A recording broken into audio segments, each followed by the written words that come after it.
আজকে আপনাদেরকে দেখাবো কাকন চাউলের পায়েস। আমাদের সাথে থাকবেন। এই চাউলগুলো আমরা এখন ভালো করে ধুয়ে নেব। পরবর্তী ধাপে যাচ্ছি। এভাবে ধুয়ে নিতে হবে, 3 থেকে 4 বার ধুয়ে নিতে হবে। একটু একটু কালো কালো পানি বাইর হবে এবং পরিষ্কার পানি বাইর হইলে মনে করবেন যে এটা ধুয়ে শেষ হয়ে গেছে। আমরা এখন ধুয়ে নিলাম। আমাদের ধুয়ে নিছি, এগুলো পরিষ্কার পানি বাইর হয়েছে। এখন আমরা গরম পানি সিদ্ধ করব। এই যে আমরা গরম পানি ফুটাইতেছি, এখন গরম পানিতে দিয়ে দেব। গরম পানি ফুটে গেছে।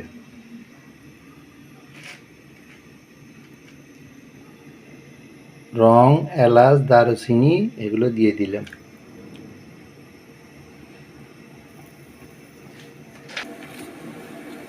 তেজপাতা দিয়ে দিলাম।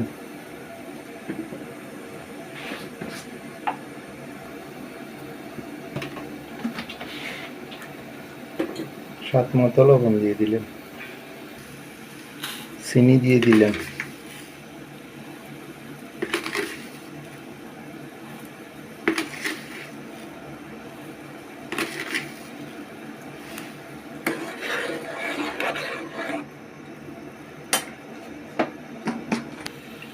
কাকন চাউল দিয়ে দিলাম।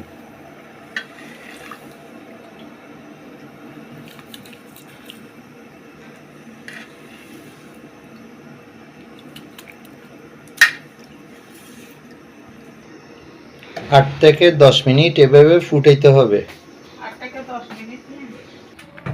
একটা পাত্রে দেশি গরুর দুধ আমি গরম করে নিলাম। দুধগুলো আমি এখন গরম করে নেব।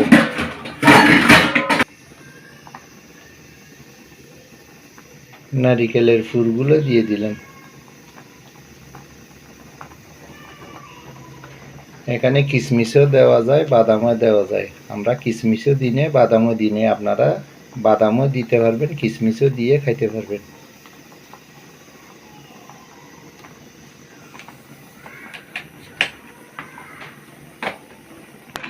এখানে পাউডার দুধও দেওয়া হয়েছে, গরুর দুধও দেওয়া হয়েছে। এখন দুধগুলো দিয়ে দিলাম।